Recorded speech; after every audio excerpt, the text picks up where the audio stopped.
your phones out and your ring lights. We about to go live. Come on your phone screen, man, we going live. Welcome back to another episode of the Ty Brady Way. And today I have Mary Bundy on the show. Welcome, Mary. How are you? I am fantastic. Hey, I'm so glad I'm so glad when I called you answered the phone and you're like, yeah, I'll do it. You know, sometimes people are like, I don't know, you get a little vulnerable. You're like, I don't know. But people love the show and it keeps growing. So I'm going to keep doing it. So Mary, we got to know each other through an acquaintance or a mutual friend. And I know that I may have asked you in the past, but, your background, from barrel racing, rodeo. By the way, I did find a horse trainer. So my daughter started lessons Wednesday, whatever day that was. So, perfect. But you go from, barrel racing to, tell me a little bit about, where you've been and where you've taken it and where you're at now. So let's start like barrel racing. How did you get into that? I mean, that's always fascinating to me.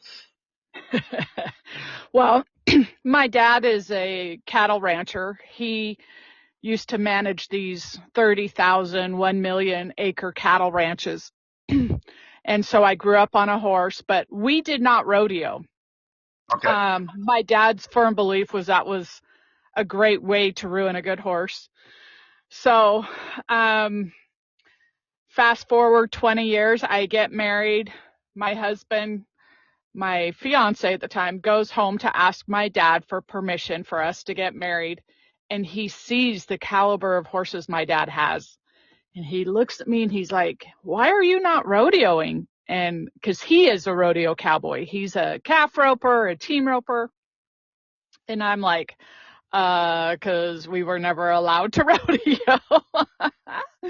Wow. So my husband is actually the one that got me into it. And I didn't get real serious about training barrel horses and rodeoing until about 4 years ago. And I was listening to your podcast with a horse trainer, and really he said it perfectly, is competition and rodeo and training horses are such a parallel to real life and being successful in real life. It teaches you, and I'm sure your daughter knows this, it teaches her hard work. It teaches you humility, because as soon as you think you've got it, your horse is going to do something and you're going to be like last place and you're going to cry and be like, what just happened? So there's such parallels in between competition and being a successful business owner. That's how I got into it. I grew up on horses with my dad. It was a way of life. It was working. And then I got married to a rodeo cowboy and just kind of morphed into there. But seriously, when we got married, I was terrified to run barrels in front of a crowd. And one summer he said, yeah, because, when you're working on the ranch, it's you and your family and a couple of buddies or cowboys, you're not working in front of people. And I was terrified to barrel race in front of a crowd. And one summer he just said, that's it. And he literally signed me up for every amateur rodeo that he could think. And he's like, get out there and do it. And I would throw up before the barrel race and have a panic attack. And oh my gosh, what did people think of me? Just the whole thing. But yeah, pretty terrifying. Now, the more people, the better. My horse gets jacked up. We get going and we always do better. So. One of the fascinating things, because we have a horse and I've never been on the horse, but the bond that the individual rider has with the horse is unique. And my horse loves like little children. Like I had no problem. I could put my 8-year-old on it now and they just ride along like no big deal. And my older daughter, she's 17 now. That horse will follow her around like a puppy dog, like literally lay down and roll around. And when she's, what do they call it when they put them on a rope and run them? What do they call that? Lunge them. Yeah. Get them working. And then it's fascinating to watch. And I mean, I was like, she loved it. She did different than you did. You did barrel racing and she did, Western and hunt riding. And now she's getting back into it, which I'm excited. The horse trainer we just found when I called you, he's like, I didn't realize she was that good of a rider. And originally he was like, she can come and, it's $50 a lesson, but I'm going to rely on her to train the horse. But he saw her ride and he's like, no, she's got talent. So now he's changing his tune. This was just yesterday. I'm like, okay, he sees something. He's like, and now he wants her to go to a show this Saturday or next Saturday. And I'm like, wow, that was quick. But I mean, I've always, it's kind of like your horse trainer's like, she's got some talent. I don't know what, and I'm like, yeah, everybody says that, right? They just want you to come back and give them more dollars. But no, not everybody says that. They see something in her, right? She's a heck of a rider. And I'm like, okay, that's something to be said about that. Yeah, absolutely. And what it says is she's a hard worker and she's paying attention and she has that bond with her horse. And so he sees something. So this happened to me actually recently. Like I said, I've only gotten serious about it in the last 4 or 5 years. And I was asking a pro the other day if, she would give me some tips, and she was actually, come to the place and we'll help you out. And another friend of mine said, I can't believe she actually said that to you. And I was like, well, I said I couldn't believe she was willing to mentor me. And my friend said, it's because we've been watching you for the last 4 or 5 years, and you've proven that you're willing to work, and you just don't want somebody to come in and fix all your problems. So again, it's really relatable to entrepreneurship and building a business. If you expect everybody else to come in and solve all your problems, or you're not going to get up and work hard, you're not going to get very far. I think a parallel to that, like you said, is that here's a pro, right?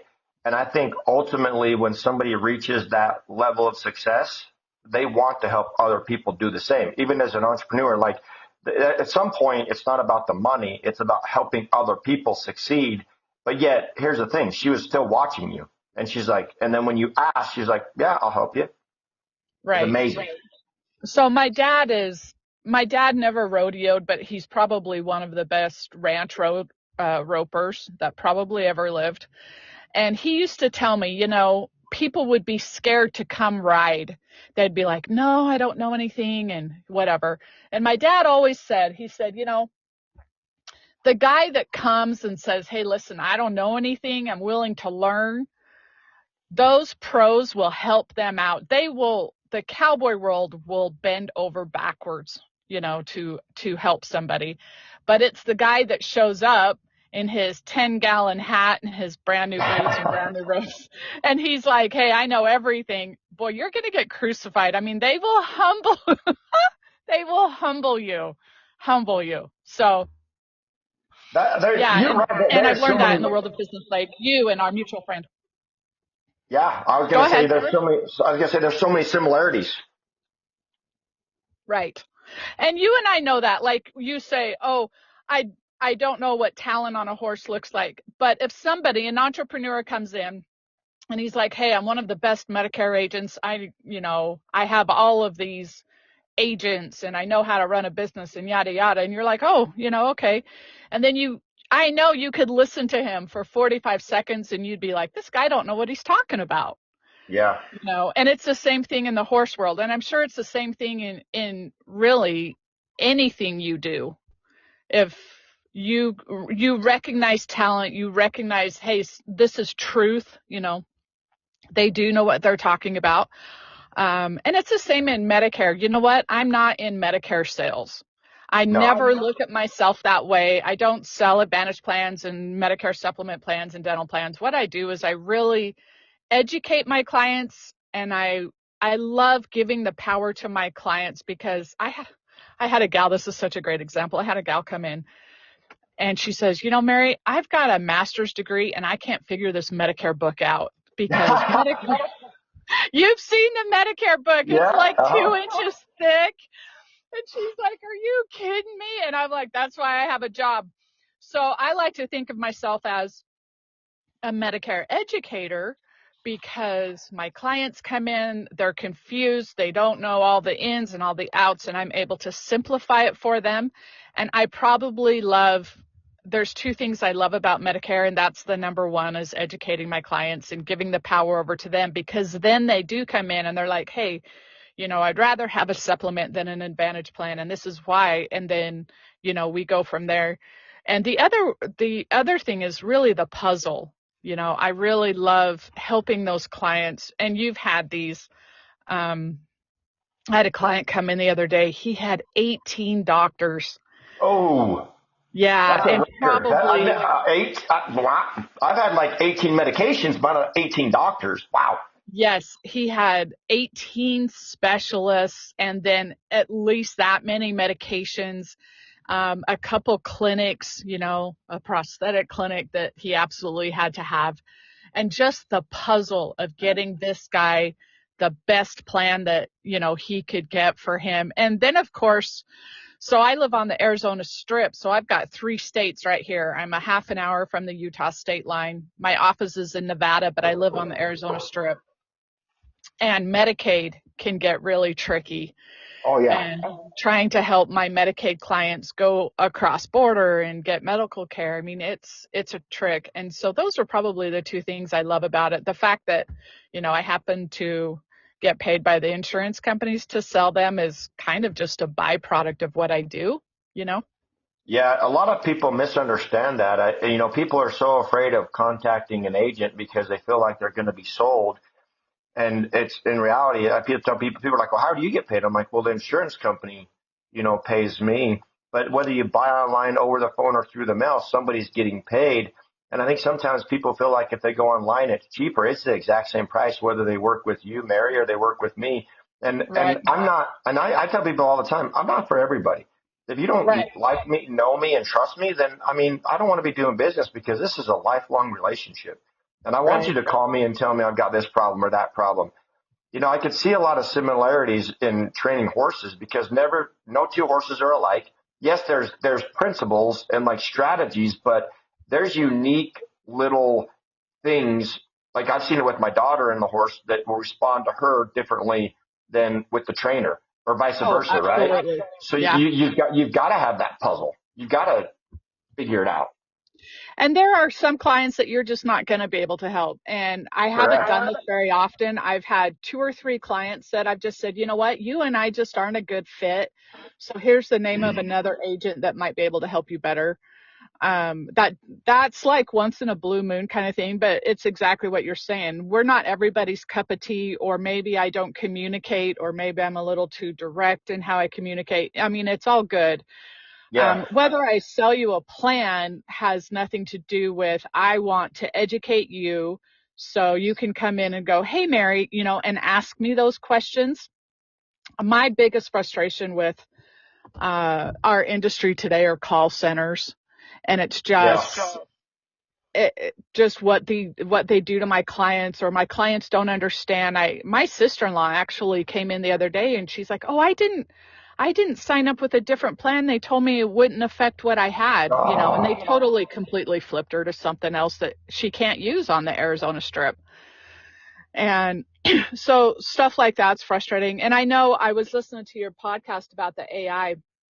There's a lot of rumors going around about our jobs being replaced by AI, and the clients can just go in and put in their meds and put in their doctors and it'll spit out whatever plan's best for them. And I kind of had a little anxiety about it for a while. I'm like, oh my gosh, I'm not going to have a job and yada, yada, yada. And then I realized how much I have learned in the last 8 years being an agent, and I can take all of those skills that I've learned and just put it into something else. I have no fear now because of where I came from. So when you and I met through our mutual friend, I didn't have enough gas money to drive a half an hour to my office. My first client was my brother-in-law, and I was just building and scratching and scraping and that kind of thing. And what I've learned and the confidence that I've gained over the last 7-8 years being an agent, I don't have any fear, what AI is going to do. So let's say AI does take our jobs and the administration is like, yeah, no more agents. I'm going to be valuable somewhere else, opening a different business or, working for something else. So that is so true. I've heard so many entrepreneurs on the show. They're like, listen, I think I could go and rebuild something quicker and faster because I don't have that fear. And like for me, Right. I've told people many times, I will never be an employee. I'm an employee of Right. myself, but I have no desire to be an employee where somebody tells me what I can and can't do. And I don't foresee AI taking our jobs. We're too valuable. And, I went and listened to a research guy, and he's like, listen, 80% of seniors that are surveyed still say they want to do business with someone they know, like, and trust. I think AI is going to take some of the things we do easier, right? But people still want the heart-to-heart conversation. And I think as more of these call centers, actually 2 of them went under last year, and one's on the verge of going under this year, as more of those leave because people have been burned so much, and we're getting louder as agents saying, listen, call us, it's going to shift, and it is shifting. With our retention rate at 98.3% as my organization, which is huge, at the call center's retention rate's just above 50% retention, it just goes to show you people want to be able to call somebody and talk to them. And I think we need the voice of community, right? I live on the Arizona Strip. My office is in Mesquite. My husband works in St. George. My clients know that I barrel race. My clients know my horses' names. They'll walk in, and Winnie got sick about 6 months ago, and she blew up like an elephant. I literally had clients calling going, is Winnie okay? How's Winnie? And just the sense of community that I have with my clients. I see them in the grocery store. They know I'm here to stay. They see me barrel racing. And I don't care what a call center does. And on the flip side of that, I also have to take accountability. So I have to tell you, the hardest plans I wrote were my parents.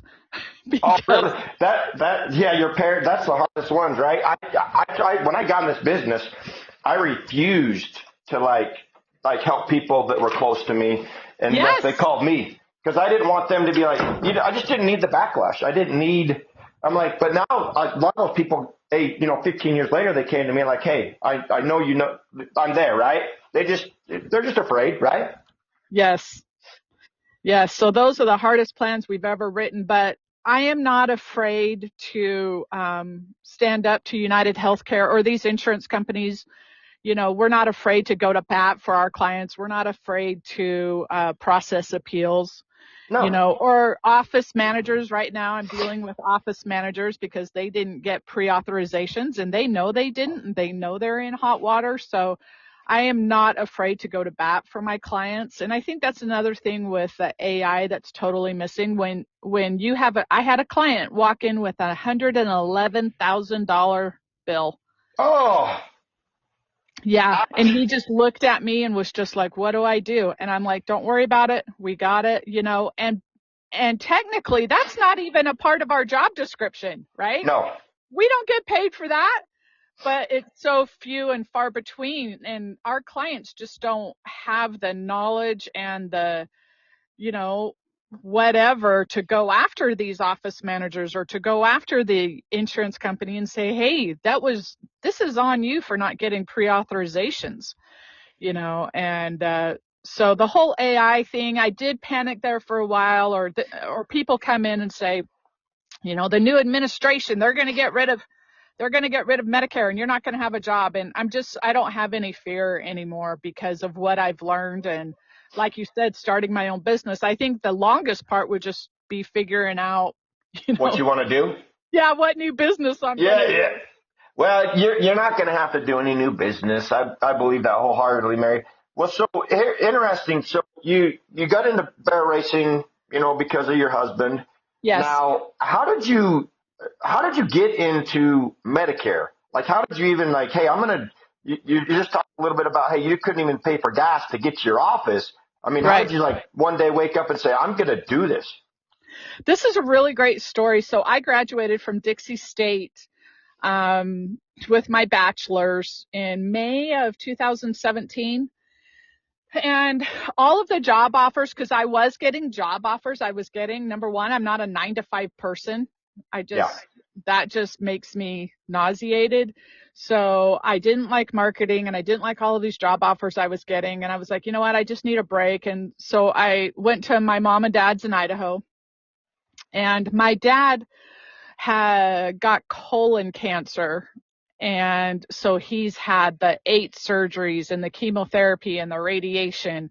And Mom and I were talking. I'll never forget. I was standing in her kitchen. I was like, Mom, because they figure, I'm sure it was probably close to $500,000, by the time you figure 8 surgeries and chemotherapy and radiation. And I'm like, Mom, how in the world are you guys paying for this? And she goes, oh, a friend of ours told us about this Medicare agent, and he had his magnet on the fridge, right? And I'm like, I didn't even know what that was. I'm like, Medicare, what are you talking about? And she goes, yeah, we've only had to pay, I think it was a $200 deductible at the time. And, their Medicare supplement paid for the $500,000. And I was like, oh my gosh, whoever this Medicare agent is literally saved my parents from financial ruin. If they had been on original Medicare and paid 20% of that $500,000, right? My parents would have just drowned financially. And so I called the guy and I was like, hey, tell me about this Medicare. So he did. And I said, would you be willing to train me? He goes, no. And he hung up the phone. What? Yeah, hung up on me. And I was like, oh, well, okay. So then the next morning he calls me on the phone and he goes, who are you?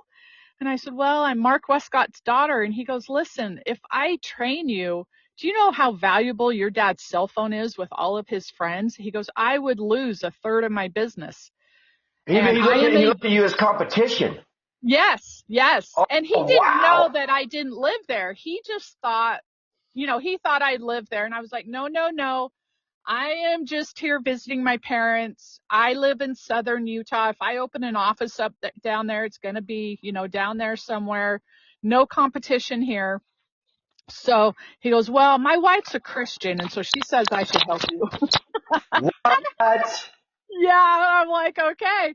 So him and his partner, they taught me all about Medicare. They helped me through the federal test, the state test, the whole thing.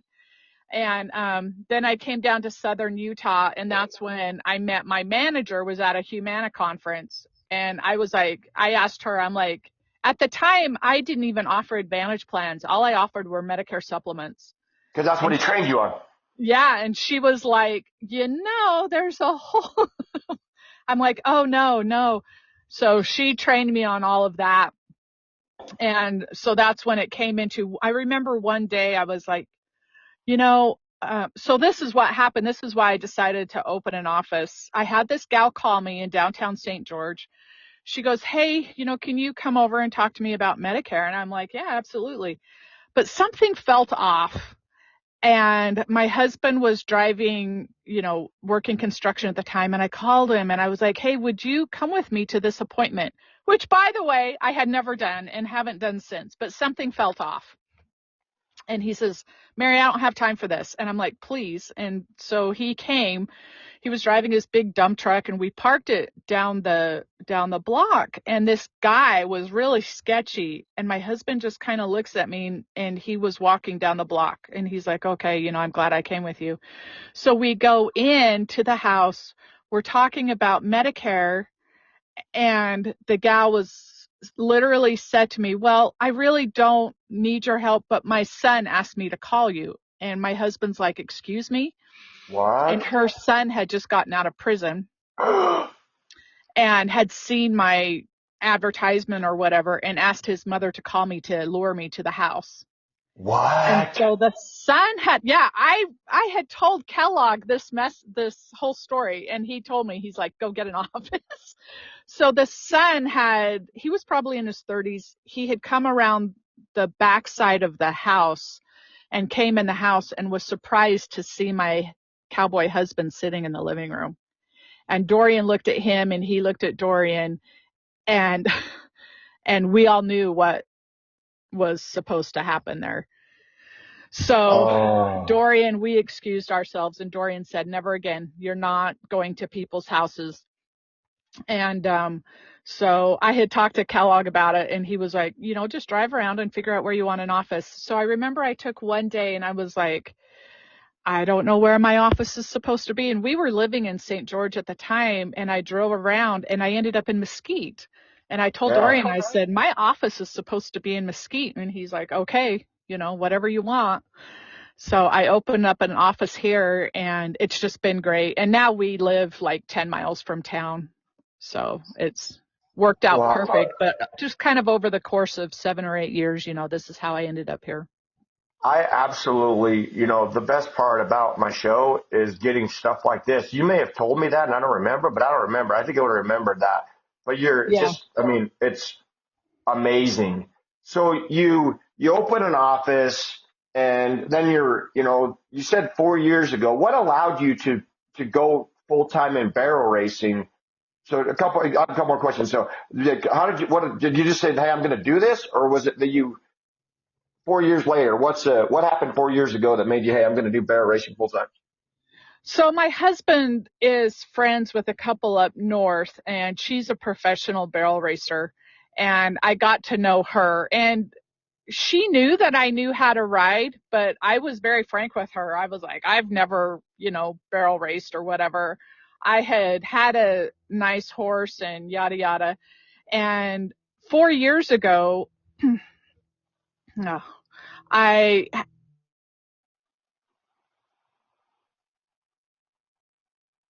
You there? Chicken of the Woods by Isaac Joel. Oh, you just, all right, we're So back on. my husband is best friends with a couple up north, and she's a professional barrel racer. And when my youngest daughter was in kindergarten, I had bought a mare, and she ended up having 3 colts for us. Well, her oldest was a filly, and 4 years ago, this colt turned 6 years old. And she is just phenomenal. She's a freak of nature. My husband's friend was like, you have no idea what you've got on your hands. And I'm like, yeah, I kind of do. So I've got this phenomenal horse, but I am not a professional barrel horse trainer. And so I just told myself, I'm like, guess what? We're going to really take this serious, and we're going to really go after this. And my friend, we call them barrel racing boot camps, but I'll go up to her house and I'll be like, okay, I need 10 days of just deep dive, and I'll ride my horses every day, and she'll give me all these tips, and I improve a ton, and then I go home and I race. And so that's what happened. I got Winnie, and like I said, Winnie's just a freak of nature. Everybody thinks I paid all this money for her, but I actually You built had her. her. Yeah, I had her mother. I bred and raised them all, and so I have really learned with her, and it's really humbling because I know that if a professional jockey like took Winnie, they would be running in the 1D, and a couple of couple of pro friends of mine have ridden her, and they're like, oh my gosh, this horse is cool. And I'm like, yeah, I know. So that's kind of what did it. And I just was like, I need to be better for her. I need to figure this out. So that's when I got real serious about it. And then I have 2 other, horses out of this mare. So that's what happened 6 years ago for me to get really serious about barrel racing. Was I ended up with a freak of nature, and I was like, you know what? She deserves somebody better. So You made a decision. You made a decision. I need to be better for her, which ultimately made you better, and they scaled it from there. Right. So two questions. Man, time goes so fast in these episodes. But so where do you see you going with barrel racing and rodeo in the next 5 years? And then where do you see you taking your business in the next 5 years?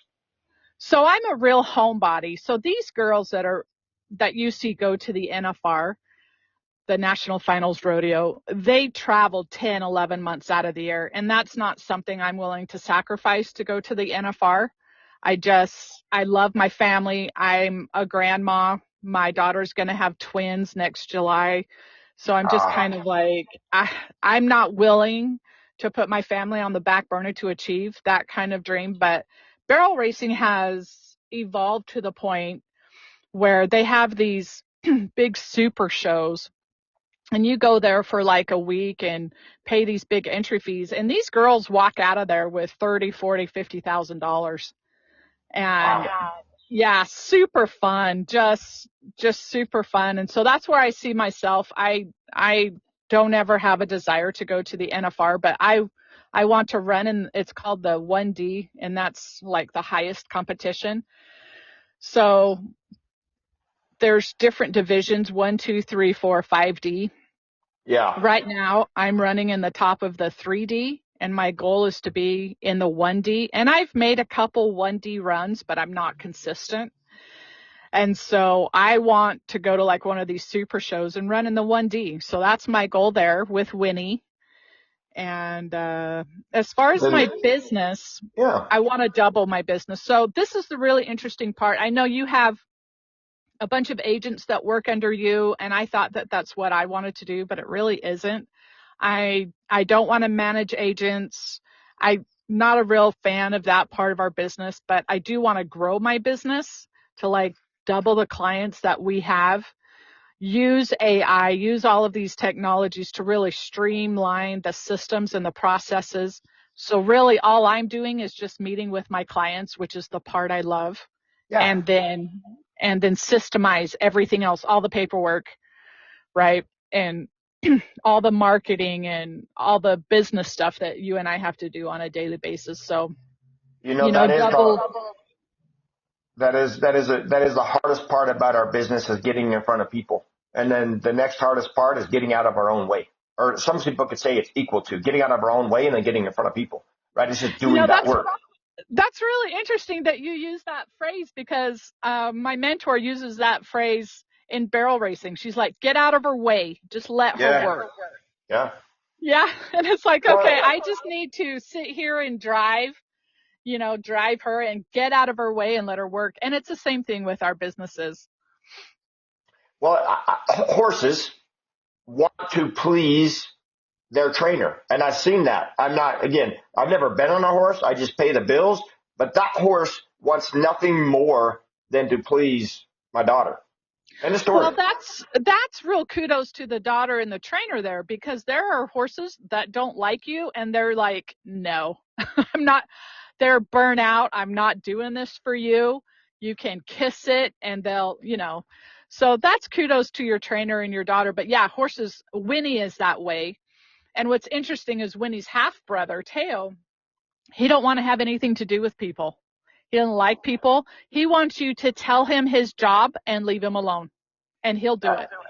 That's like agents. There's some agents that just say, hey, leave me alone. And there's some agents that want to be trained and accolades and all those things. So many similarities. There really are. And horses really are amazing creatures. And they really do have all of their own personalities. They have, because we have 4 horses right now, and there's one of them that my husband does not like, and this horse doesn't like my husband.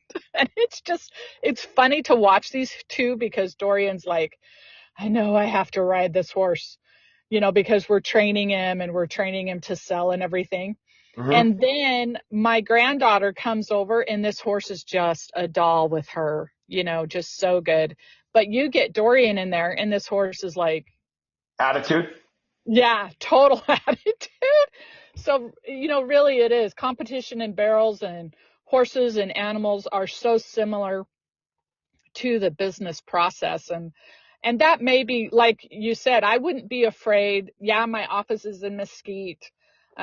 My daughter and I were talking about this, and she was like, Mom, what if you had to sell and start over for somewhere? And that wouldn't be an issue, because I would get where I am now 10 times faster than I did in the first place, right? I completely believe it. Well, you've learned you can do hard things, right? And you have, I think confidence is a big player. And knowing that what's the worst thing that, like, you ask yourself, what's the worst thing that could happen? Well, I have to start over. Well, guess what? A lot of other people have had to start over in life. That's where I came from, is had to start over. And mine was a forced decision. Somebody forced it for me. But sometimes in life, people have to make those hard decisions. They're like, hey, I'm going to do this, right? And they make a choice. And it's really interesting, because I remember the day, as far as my horses, when I realized with Winnie what I had, and then with my business, I remember the day was like, I am going to do this. And some days I had gas money, some days I didn't. The days I didn't have gas money were the days I spent on the phone or meeting people, or, there's always something you can do. So I'm curious, what what was the day you were like, I'm going to do this? Well, so I think everybody has a defining moment at some point, and I think as you go, no, I don't think I know, like it keeps changing, right? And for me, when I got canned, right, they said, hey, here's your last paycheck the week before Thanksgiving. My wife knew the day. My wife was pregnant, or my wife was, we just had a new baby, and my wife's like, yeah, I remember getting that call, and they're like, here's your last paycheck. Have a nice life, basically. And the defining moment came about 8 or 9 months later when I was wanting to figure out what I was going to do when I grew up, because here I am. I couldn't go back to my previous job because nobody was hiring. And my daughter came to me in the hallway of my parents' house because we had to move back in my parents' house. And she, little pretty blue eyes, she must have been 7 or 8. And she looked at me and she said, Daddy, when can we move back into our old house? And I always get a little emotional about that, because looking into her eyes and seeing like her life being ripped out from underneath her, at least at that age that she felt, and me as a father wanting to provide, wanting to be, because as a father in my DNA, I want to provide a roof over the head, make sure they have food to eat. I made the decision that day that I would never let somebody else control my destiny ever. Now, I didn't necessarily know what I was going to do, but I just kept going through the motions until in November or in June of 2009, somebody told me about the opportunity in insurance. And, then it took me 11 times to pass the test. And then I got licensed in November of 2009. But that's kind of the steps you go through, kind of like you're like, hey, I'm going to call this guy on the phone. And yet he hung up on you. I'm shocked, but yet it led you to something else. Right. And look at what you're able to do now. I mean, I never looked at it like I'm going to grow this big, huge agency. I never, at the time I just needed a paycheck. I needed money. And that's what drove me. And then over time, somebody said, Ty, if you sell a policy and get a high, you're in the right industry. You should be in sales. And then what happened over time is I'm like, okay, I'm not actively selling policies anymore. Now I'm helping agents achieve financial freedom. And, I call it my four F's. It's family, faith, financial freedom, and free time. And those are what my mentor was really good and said, Ty, if somebody wants a big house in the RV, and as long as they're willing to put forth the effort, you owe it to them. And that's what my motto's been. If they're willing to put forth the effort, I owe it to them. Like if your horse wants to get in a ring and work hard, you owe it to him. Your worry about stores was spot on. You saw the talent. He deserved something better. Guess what? You elevated you to help him. Right. Or her. Exactly. Right? So yeah, that's exactly what happened. Well, and with my business too. So my son's actually going through this right now, and maybe I need to have him talk to you, but he got his master's in business data analytics, and he's one of those, super genius math that he even tries to tell you his job and you end up like glazed over. And he was working for, a job up in the American Fork area. And same thing, one day they just said, well, here's your paycheck. Have a nice life. And he panicked at first because he's got a beautiful little wife and a 14-month-old baby. And he just panicked. And I was like, hey, number one, we don't panic. But the reason we don't panic is because you're not a high schooler with no skills. You've got your master's in something, business data analytics. I mean, come on. And you have these 3 years of experience and the stuff that you know about Amazon, your daughter's not going to go hungry, kind of a deal, and it's, because you know what I'm saying. You've been at that point where you got that check and you're like, what do I do now? And that's where he is. Right. But once after you and we've worked in the business so long, we have the confidence. And you didn't say, hey, I'm going to grow up to be a Medicare agent that has all of these agents under me and this is what I'm going to do. You didn't do that. You just took life one day at a time. And that's what I did. Everybody says, how did you get here? Well, on this day, I decided I was going to do it no matter what. And then I called people, and then I drove my car, and then I made a deal, and then I got an office. And then now, even though I do market a little bit, most of my business is off referrals from my clients because they're happy with the job I do and they tell all their friends. And that's the beauty of what we do, right? It's like you just treat people with respect. And there's people that I mean, like, hey, you know what? You're better served where you're at. Just stay where you're at. But it Right. just snowballs. And it genuinely, people need help. They want help. You're providing a service, and the money's a byproduct of the service. And that's what I love. And there's, my mentor used to say, Ty, there'll be one or two times in your life where you can serve and make this kind of money. And they don't come very often, right? It's like, you think about it, you provide a service and the amount of money you're able to make, and you doubled your book of business. That's some significant dollars. And it's very rewarding because you're helping protect people against financial risk. Exactly. I love it. I love that. I see so many times when you do help people, you don't see it, right? But in our business, we're lucky enough that we can see how we help somebody. And Yes. I love my business. I love what I do. Love the clients. I love the puzzle. Like I said, I had this client come in with 18 specialists and trying to get all that figured out. So, and business and marketing. And you're right. The hardest part is getting the clients in front of you. To me, the hardest part is, the systems, right? The paperwork, the taxes, the business, and getting all of that streamlined. Hey, I'm still working on that, Mary. So when you find that golden, way, let me know. It seems like every year I find something new about taxes, or we got to do this or do that. And it's like, man, and then you got to put the CPA with the bookkeeper and the bookkeeper with the tax guy. And you're like, okay, and then you get attorneys involved because you've got to make sure you dot all your, cross your T's if something crazy happens. You're like, my goodness, who knew? Yep. Well, Mary, it's been a pleasure and an honor. Any last thoughts that comes to mind, and we'll wrap this thing up? I think it's easy for us to look at other people, like when I didn't have anything, to look at you and you had this successful business and the wife, the family, the house, the kids and everything, to go, oh, well, I can't do that, or he had something given to him, or, it's easy for us to take ourselves out of the equation when really the accountability is us. I learned early on in my life, if something chopped me up off at the knees, to ask myself the question, yeah, but what can I do right now? If I So don't true. have the gas money to drive to Mesquite, but what can I do right now? If I don't have what I want, but what can I do right now? That I don't care who you are, if you are in a ghetto, if you're living on the street, you don't have 19 cents in your account, you can always ask yourself, yeah, but what can I do right now?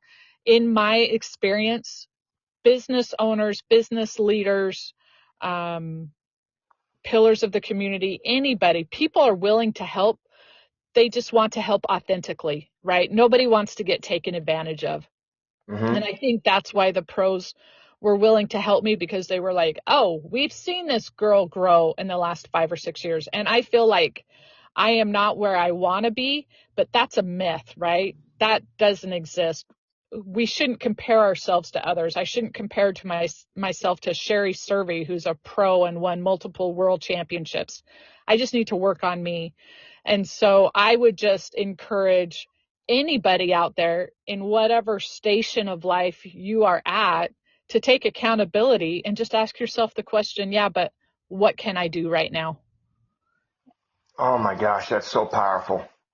What can I do now is so true. And the one thing that I want to remind everybody is that you and I have had some very dark days. And you may see what we have now, but if you ever want to have those conversations about the lonely nights or wondering how you're going to pay bills, or on the verge of getting evicted, or whatever the story is. We've Yes. had those days, We've and had they those were not days. pleasant.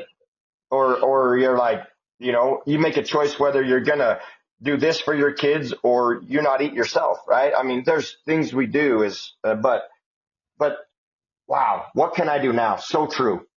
But what can I do now? Yeah, I often wondered if I needed to work in like a battered women's shelter, to encourage these women. You can do it. You can do it. You can do it. I remember crying myself to sleep at night because I wasn't sure how I was going to pay for the next day. I was a single mom and I had 3 kids for 5 years. But I had learned this lesson so much earlier on. My dad used to call and say, "Sis, what are you doing?" And I'm like, "I'm crying." And he'd be like, "That's all right. You cry yourself to sleep. But when you wake up, you've got 3 kids depending on you and you've got to go to work." Mm-hmm. And I took that as, yeah, I don't have this. I don't have this. I don't have this. But ask yourself the but what can I do right now? Man, there's so much to this. I mean, I got thinking a minute about, what can I do now? And, activity generates results, and that's that activity. With no gas money, you're still able to make phone calls. You're still able Yeah. to do something. Do And something. then, yeah. And with technology, so our mutual friend, I didn't have a computer, and I ended up buying a used iPad. And that's what, believe it or not, a used iPad that was cracked, you couldn't basically even see it, was what I wrote my first 50 plans on, right? But what can we do Amazing. now? The other thing you said that was so powerful is not comparing us to other people. It's you against you. And if people would just be like, what can I do to change my environment? What can I do? It's you against you. So Judy Millimacky taught me this lesson. Judy Millimacky is one of the oldest women to ever ride in the NFR. And I had gone to a clinic. I had this 4-year-old horse, and I just thought I was just going to rip the world on fire. And boy, I took a spanking. And she told me, she goes, "So where are you going?" I said, "Oh, I'm going to this race." And she laughed. I'm not going to lie. She laughed in my face, and she was so sweet. And she said, "Mary," she goes, "you're going to go there and you're going to get spanked. You're not going to do well." She goes, "So you have a choice. You can either cry about it or look around and say, what can I learn? What pitchfork are they using? What feed are they feeding? How are they warming up their horse?" And that was a really powerful lesson to me, like really early on in the game. And the pros will talk about this. The pros don't care who else is at the race. Lisa Lockhart doesn't care if Sherry Cervi is at the race, right? Because Lisa's running her own race and she has to do her best. When I go to a barrel race, it doesn't matter if there's 1,200 girls there, if the best girl is there, if the worst girl is there, because I have to run my race on my horse and work on what I need to work on at that race. I had a really interesting, just one last story. I had gone to a race and I was riding Winnie. I talked to my mentor and she was like, "Okay, what are you going to work on in this race? That's the only thing I want you to think about." She said, "I don't even want you to think about the clock." And I said, "Okay." I said, "What I'm going to work on is getting past that second barrel." And she said, "Okay." So I ran my race and my horse smoked that second barrel. She went past it. We ran our race. I did not run a fast time. It was 16:2, I think, God, 16:8. that's quick. That's quick. It wasn't a fast time. It was a 16:2. I think a 14:9 won the race. And I came out of the arena and I was stoked. I mean, I gave out a woohoo. I was just so excited. And I had a gal standing there. She heard my time and she was confused. She could not understand why I was stoked that I ran a slower time, not a winning time. And it wasn't a slow time, but it was a slower time. And she was confused. And that's how we need to be. I can't just celebrate when I run the fastest time out of everybody. I need to celebrate when I reach my goal. Yes. Ah, so true.